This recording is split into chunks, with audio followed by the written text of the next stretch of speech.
বিধায়ক শ্রী মানব দেববড়ুয়া মহোদয়, এমডিসি আছেন এখানে, উমাশঙ্কর বাবু, বহুদিনের পরিচয় আমার,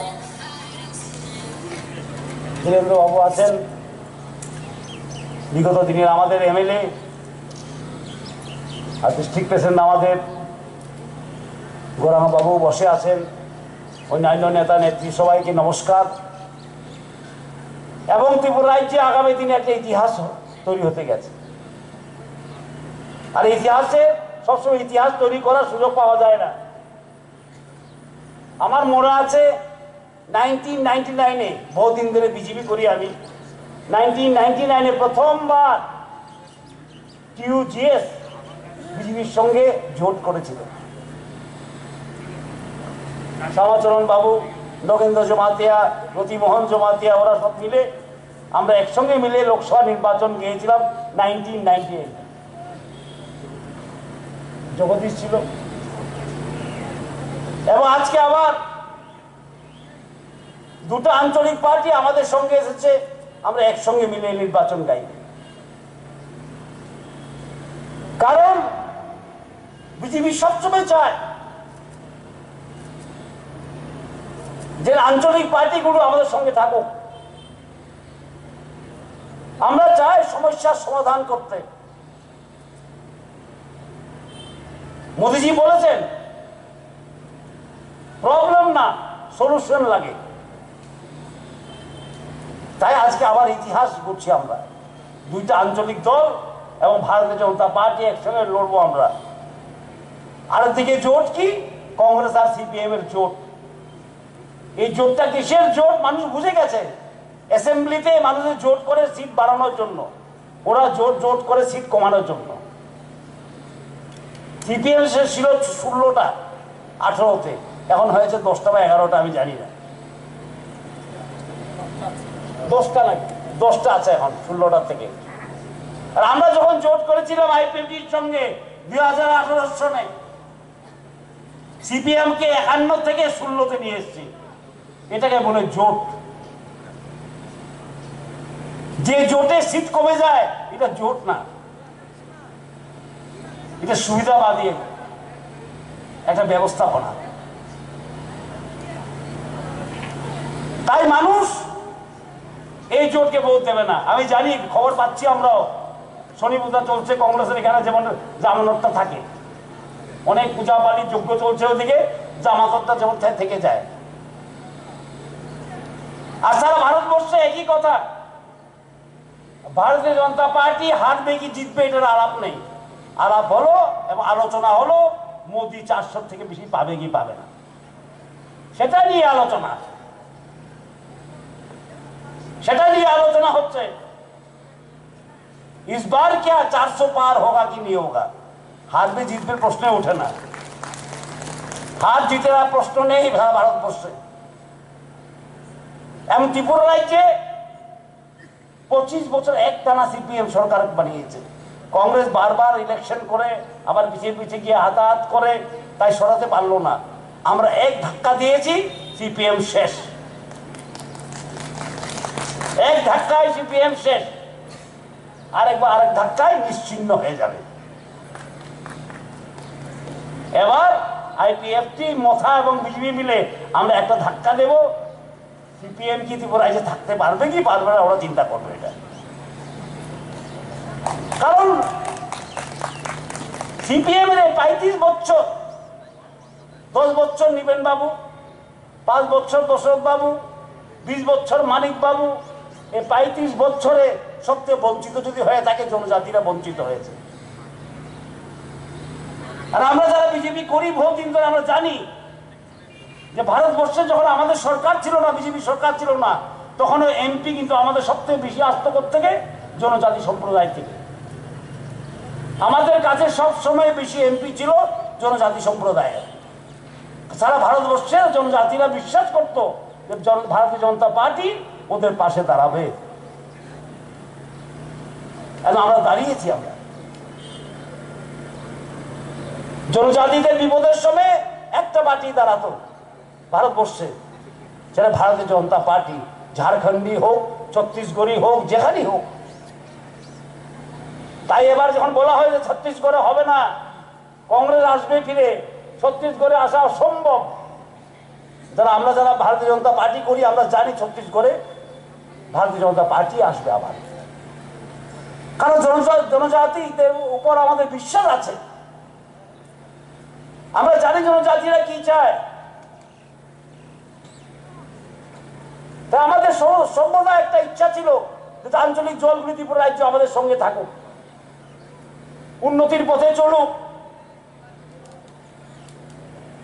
উন্নতি হোক। আর আমরা বিশ্বাস করতাম, মানববাবু বলেছেন এ কথায়, আর এর চেয়ে বেশি আয় না। সিপিএম আমলে 10টাই তো, আমাদের আমলে 3টে এসছে। কোথায় আসবেন আপনারা? কাজ করবেন না, সিপিএম এর কোনো কাজ নেই, আর বিশেষ করে জনজাতীয় অঞ্চলে কোনো কাজ নেই বলতে পারি। ওরা এডিসি পেয়েছে, এডিসি বারবার এডিসি জয় করেছে কে? সিপিএম। কাজ কি এডিসি? কোনো কাজ নেই। ট্রাইবাল এরিয়াতে সিপিএম এর কোনো কাজ নেই। অপপ্রচার, ভাওতাবাজি ছাড়া কিছুই করে। আজকে ভারতীয় জনতা পার্টি এবং দুটি আঞ্চলিক জোট মথা এবং আইপিএফ আমাদের সঙ্গে আছে, ওদেরকে আমি অভিনন্দন জানাবো। আইপিএফটি তো আগে থেকেই আছে আমাদের সঙ্গে, মথাকে অভিনন্দন জানাবো। এরা এসছে আমাদের কাছে। যে গাছে ফল দেয় সেটার কাছে থাকা ভালো, ঠিক না? মোদিজির গাছ ফল দেওয়া গাছ, আর অন্য গাছ কাটা গাছ, আর ফল দিলেও বিষ ফল। থাকবেন তো ভারতীয় জনতা পার্টির সঙ্গে।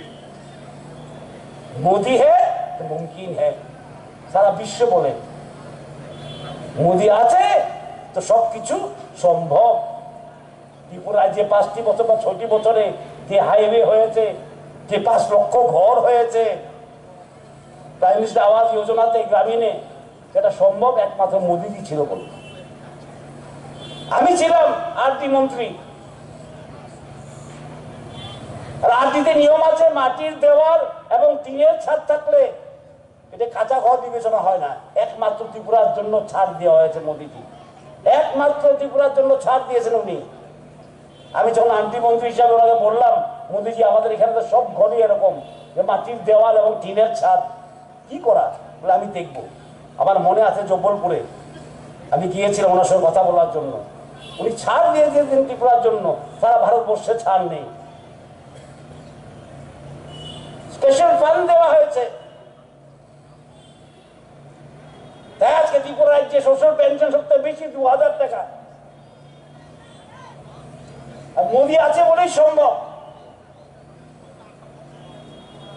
উনি আমাদেরকে এত দিয়েছে, আমাদের দায়িত্ব একটা আছে।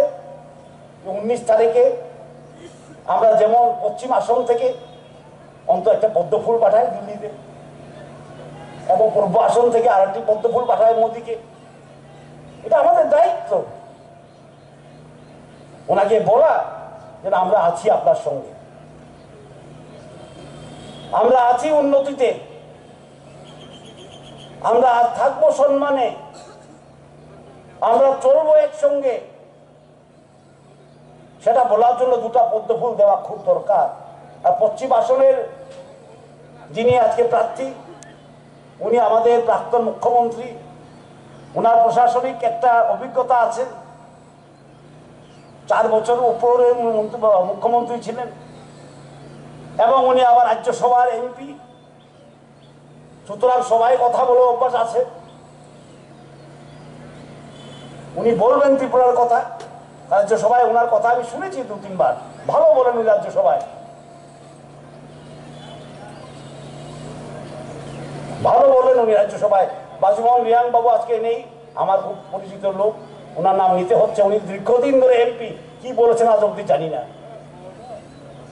বলো আমাদের কথাও দিল্লি যা, আমরা ওইখান থেকে বলবো, দিল্লিতে বলা হবে, দেখবেন উন্নতি ডবল হবে। তখন ডবল ইঞ্জিন সরকারের শক্তি বাড়বে, আপনাদের শক্তি বাড়বে, গোলাঘাটির চেহারা অন্যরকম হয়ে যাবে। অনেক উন্নতি হয়েছে গোলাঘাটিতে, আরো উন্নতি দরকার, উন্নতির শেষ নাই। দাবির শেষ থাকে, উন্নতির শেষ থাকে না, উন্নতি চলতে থাকে, কারণ যুগ পাল্টিয়ে যায়, টেকনোলজি পাল্টিয়ে যায়। সুতরাং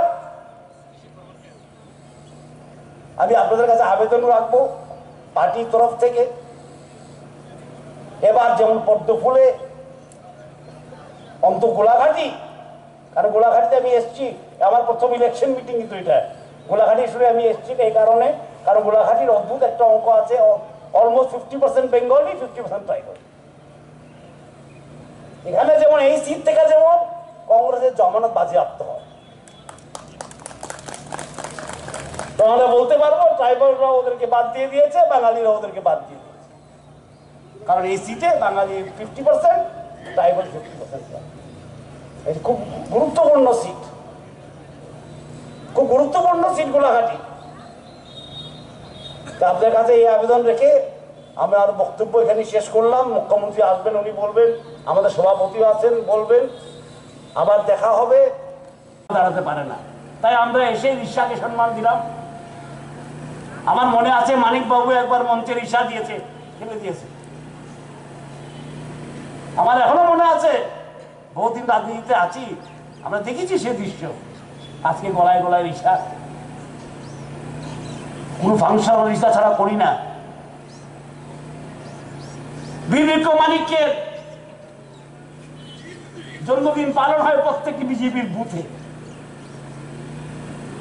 ক্ষমতার আসার আগেও আমরা করেছি এটা। আমরা বিশ্বাস করি মানুষের গর্ব, মানুষের ইতিহাস, এ রাজ্যের ইতিহাস আমাদের সকলের গর্ব, শুধুমাত্র ট্রাইবাল বা নন ট্রাইবাল নয়, সব জাতি, সব ধর্মের, সব বর্ণের মানুষের এটা গর্বের বিষয় হলো আমাদের ইতিহাস। সেটাকে ছোট করে দেখানো, চাইনাকে বড় করে দেখানো, পশ্চিমবঙ্গকে বড় করে দেখানো, সেটা আমরা নেই। আমরা বিশ্বাস করি আত্মনির্ভরতা, উন্নতি যাই বলুন আপনারা, কালচার, আইডেন্টিটি যাই বলুন, সেটা আসে যখন আমরা নিজেদেরকে সম্মান করতে যাব। তাই আমরা শুরু করেছি, জিতার পরই আমরা শুরু করেছি রিক্সা পড়া, বীর মালিকের নামে এয়ারপোর্ট দেওয়া, বীর মালিকের মূর্তি। জিজ্ঞেস করেছিল আমাকে, এটা কি রকম বাবারে আপনারা মূর্তি বানাচ্ছেন? আমি বলেছি মূর্তি নয়, সেটা ত্রিপুরা রাজ্যকে সম্মান দিচ্ছি, মানুষের মনে একটা শক্তি দিচ্ছি যে আপনাদেরও ইতিহাস আছে, আপনাদেরও রাজ্য আছে, আপনারাও বলিদান দিয়েছেন রাজ্যের জন্য। এই হলো বিজেপির কাজ। আর সিপিএম কি করেছে, কংগ্রেস কি করেছে? খালি ক্ষমতার জন্য জোট করে